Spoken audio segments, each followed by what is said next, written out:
السلام عليكم. هذه أول حلقة من سلسلة شرح الأحاديث. بكل بساطة كل يوم من رمضان هذه السنة راح أقدم حديث ومع شرحه.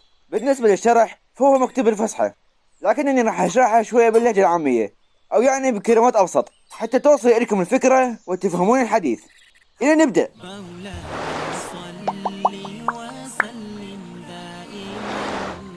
قال رسول الله صلى الله عليه وسلم: مثل المؤمنين في توادهم وتراحمهم وتعاطفهم مثل الجسد إذا اشتكى منه عضو تداعى له سائر الجسد بالسهر والحمى. الشرح: الإسلام حض على المؤاخاة والألفة بين المؤمنين، وأن يكونوا متكاتفين مثل الجسد الواحد ومثل البناء القوي المرصوص، فهيك تكون وحدتهم قوية وتتفق كلمتهم.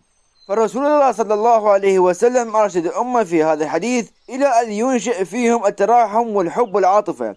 فقال رسول الله صلى الله عليه وسلم: ترى المؤمنين فترحمهم، حيث يرحم المؤمنين بعضهم بعضا.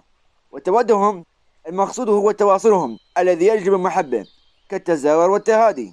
وتعاطفهم وهو أن يعين كل مؤمن أخيه ويعينون بعضهم بعضا، كمثل الجسد الواحد بالنسبة لجميع أعضائه، إذا اشتكى عضو منه تداعى له سائر جسده، حيث إذا تأذى أحد من المؤمنين كلهم يشاركون في مساعدته في السهر والعناية، حيث أن المسلمين يستشعرون آلام بعضهم ومصائبهم ويقدمون لهم المساعدة والمواساة.